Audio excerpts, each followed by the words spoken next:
আমাদের ইজতেমার মধ্যে যদি একজন মানুষ আসে তাহলে সেটার মাধ্যমে সে শুদ্ধভাবে কমপক্ষে নামাজ পড়া শিখতে পারে এবং মা বাবার আদব শিখতে পারে। সুপ্রিয় দর্শক, আসসালামু আলাইকুম। সিটিজি টিভি 24 পর্দায় আপনাদেরকে স্বাগতম। আমরা চলে আসলাম চট্টগ্রামের 3 দিনে সুন্নতপাড়া ইজতেমার মধ্যে। এখানে আমরা দেখতে পাচ্ছি বিভিন্ন দূর দূরান্ত থেকে আশিকে রাসূলদের মিলন মেলায় মুখরিত হয়েছে ইজতেমার ময়দান। আপনারা ইজতেমাতে কেন আসবেন, ইজতেমাতে আসলে আপনি কি লাভবান হবেন কিনা, ইজতেমাটা কী জিনিস, সরাসরি আমরা আশিকে রাসূল ভাইদের কাছ থেকে জানবো। প্রিয় ইসলামী ভাইরা, বর্তমান সময়ে মানুষ ইলমে দিন থেকে দূরে থাকার কারণে গুনাহের সাগরে তলিয়ে যাচ্ছে।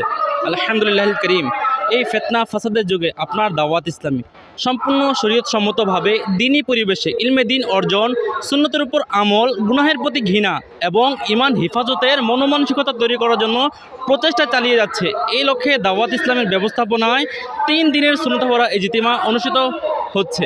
ইজতিমায় মুসলমানরা এই কারণে আসবে, ইজতিমার মধ্যে আশিকানে রাসূল এসে এখানে 5 ওয়াক্ত নামাজ লাখো মানুষের সাথে জামাত সহকারে আদায় করার সৌভাগ্য অর্জন হয়। পাশাপাশি নফল ইবাদতের সৌভাগ্য অর্জন হয়।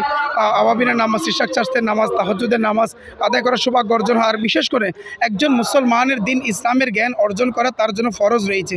এরকম বেসিক অনেক জ্ঞান রয়েছে যেগুলো মুসলমানের অজানা রয়েছে। আলহামদুলিল্লাহ আজ্জা ওয়া জাল আমাদের ইজতিমার মধ্যে বিভিন্ন সেশনের মধ্যে ইনশাআল্লাহুল কারীম প্র্যাকটিক্যালভাবে নামাজ শিক্ষা থেকে শুরু করে ওযু সম্পর্কে, বিভিন্ন সুন্নাহ সম্পর্কে আলহামদুলিল্লাহ আজ্জা ওয়া জাল এখানে শিক্ষা কার্যক্রম চলমান রয়েছে। এ কারণে মুসলমানরা দাওয়াত ইসলামের এই ইজতিমা করে থাকে দাওয়াত ইসলাম ব্যবস্থাপনায়। আর আশিকানে রাসূল এ কারণেই এসে থাকে যেন এখানে এসে ইবাদত করতে পারে এবং দিন সম্পর্কে তারা জানতে পারে, শিখতে পারে। এ কারণে আজকে ইজতিমা করার আয়োজন এবং মুসলমানরা আসার উদ্দেশ্য এটাই। ইজতিমা আসে, এখানে যদি কেউ আসে 3 দিনের জন্য, তো এখানে নামাজ প্র্যাকটিক্যাল শেখানো হয় এবং সুন্নত আদব শেখানো হয়, যে আমরা ভাত খাই, মাথায় তেল দিই, ফাগড়ি পরি এবং সুন্নতপাড়া বয়ান হয়, যা আমার আপনার হৃদয়কে হয়তো পরিবর্তন করে দিতে পারে, দিনের দিকে ঝুঁকাই দিতে পারে। ইজতেমা বলতে বোঝানো হয় একটা সমাবেশ। আমাদের এই ইজতেমাতে একজন মানুষ যদি আসে তাহলে সে ইসলামের যে মৌলিক বিষয়গুলো, একজন মুসলমান হিসেবে মানুষকে শুদ্ধভাবে নামাজ পড়া দরকার। কিন্তু দেখা যাচ্ছে অনেক মানুষ আছে যারা বিভিন্ন ব্যস্ততার কারণে বিভিন্ন দিনী জ্ঞান থেকে দূরে, স্কুল কলেজে পড়ার কারণে তারা দিনী জ্ঞান অর্জন করতে পারে নাই, নামাজ শুদ্ধ করে শিখতে পারে নাই। তো আলহামদুলিল্লাহ আমাদের এই 3 দিনের ইজতেমার মধ্যে শুধু ওয়াজ নসিহত করার উদ্দেশ্য নয়, একজন মানুষকে শুদ্ধভাবে নামাজ পড়ানো, সুন্নতে নববী সাল্লাল্লাহু আলাইহি সাল্লামের উপর আমলদার বানানোর জন্য যথেষ্ট চেষ্টা করা হয়।